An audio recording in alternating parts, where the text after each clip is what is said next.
folks, we are going to talk about range boundaries today. This is like my new obsession, and I'm talking about this to all my clients, and it's light bulbs everywhere. So I thought I would share it with all of you today. So let's get into it. I'm Jen. I'm a conscious parenting consultant. I work with queer, non-monogamous, and/or neurodivergent families, and I help you take conflict in your parenting and find solutions that feel good to everyone in the family. So range boundaries. We often think of boundaries as a line. That's typically how we discuss them, as in a like, I'm going to do this to meet my need. One of my favorites with parents of little kids is like, I need privacy in the bathroom, so I'm going to lock the door. Great. It's a thing I do to meet my need. It's a boundary. The thing about this is if you have a history of people pleasing, and I know a lot of the parents that I work with do, especially a lot of the folks raising neurodivergent kids and late diagnosed neurodivergent adults. And a lot of the masking shows up as people pleasing. And one of the problems with this when it comes to setting boundaries is because we're so used to saying yes all the time, or maybe we try to say no and then we get pushback. And so we're like, well, I mean, I could like move the boundary back here, especially with kids, because we know that there is some amount of sometimes it's just hard with kids. And so we give and we give and we give. And when we finally set a boundary that we actually hold, it's because we literally cannot anymore. Like, literally, there is no further we can push that boundary back. And that means that we are like always on the edge of losing our shit, always on the edge of a meltdown or a shutdown or an overwhelm. And that's not good for us. It's not good for our kids. And there's a couple problems here. One of them is that it means that we are like never getting to the point where we're getting all of our needs met. We're always at the point of like just barely hanging on, just barely getting through. And there's no like refill and recharge because that's always the line. And the other problem is that by the time you're at that line, like you are done. There is no patience, there's no compassion, there's no what is that like for you, child? Nothing. It's just like, well, that's the way it is. Deal with it.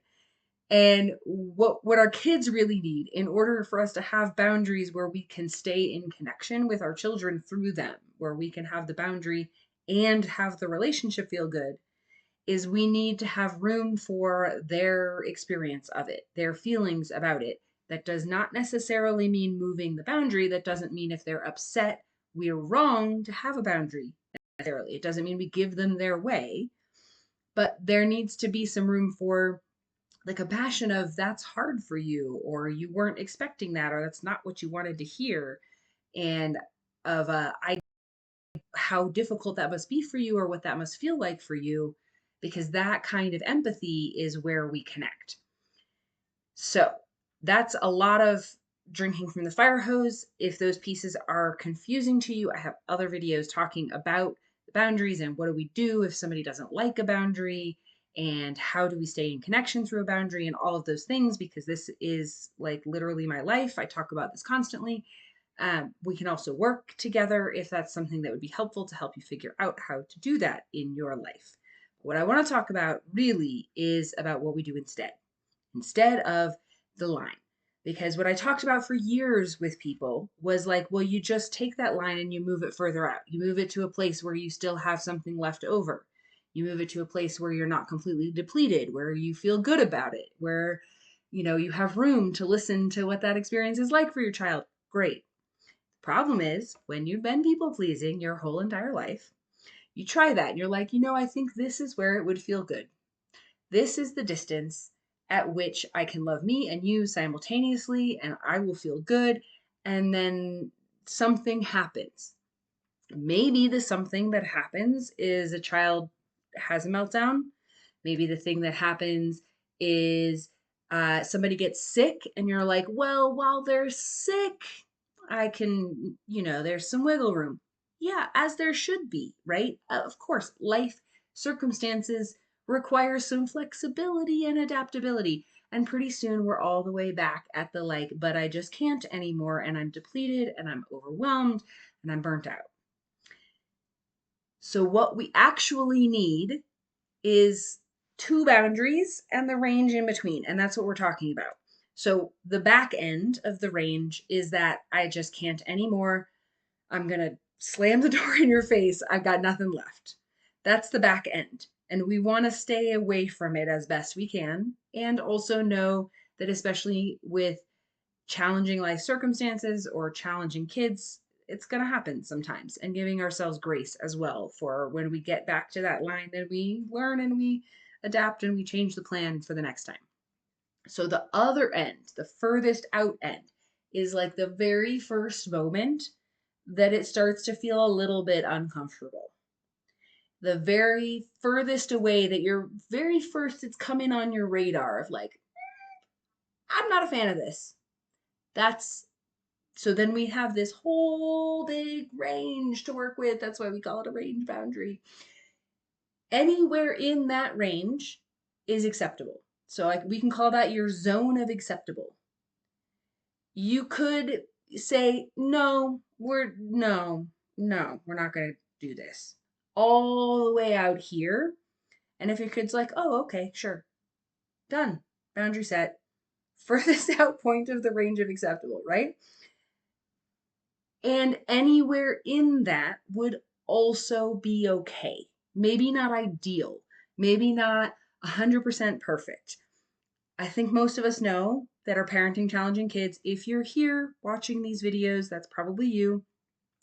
If you're here, you probably know that it's just not realistic to think that you're always going to get enough sleep, the right food, enough exercise, enough time with your friends, enough time for your hobbies, enough time with your partner.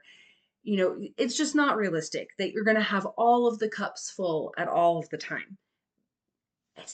It's not realistic for anybody, but especially not parents, especially not when you have extra challenging circumstances.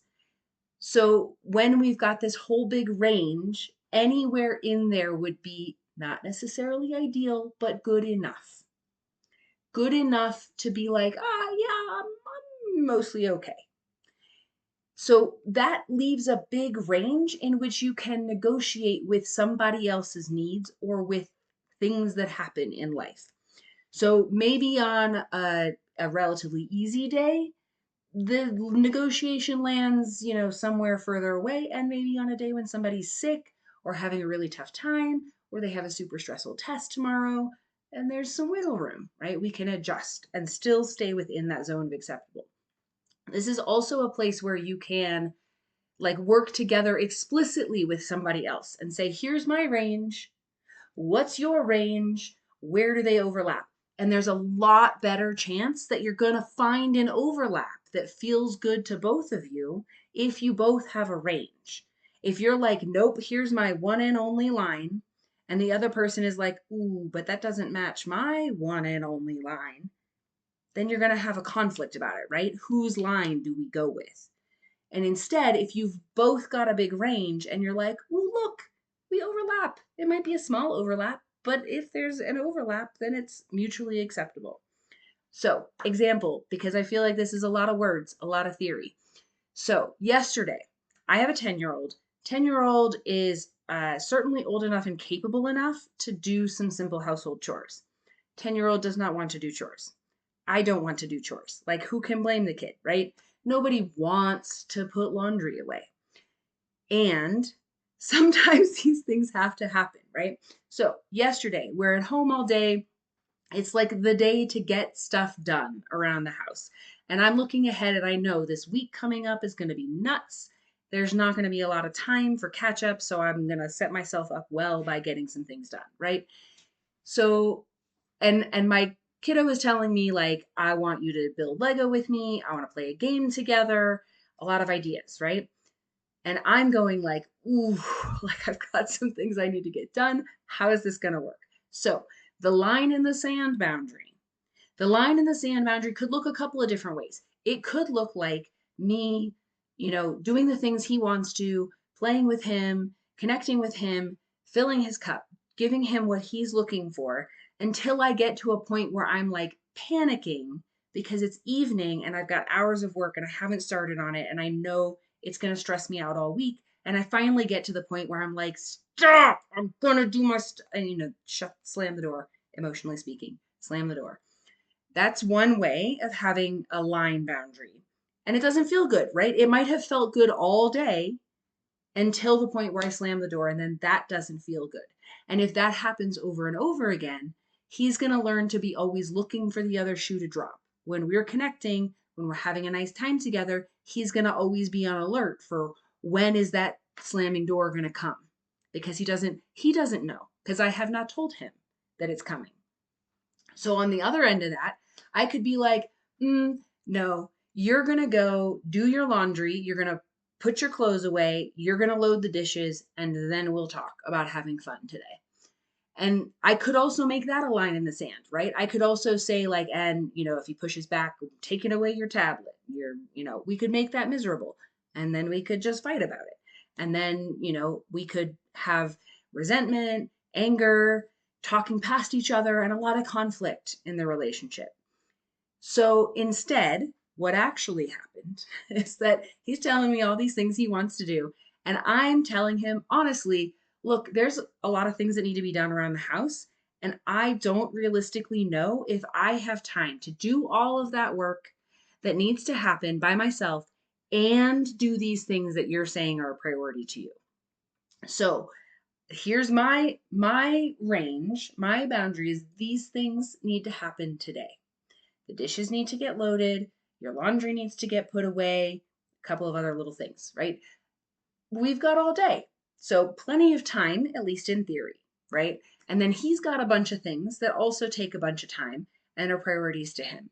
And so this is where we start the negotiation of what can meet some of both of our needs, right? And what we ended up with is he really hates doing the dishes because the dirty dishes feel slimy. He'd rather help with laundry. Okay. And he doesn't want to have to do either of those things like immediately after breakfast because he's got this idea about the Lego and it's like burning a hole in his brain. And I'm like, okay, I can set aside my to-do list for like 20, 30 minutes, help you with the Lego project.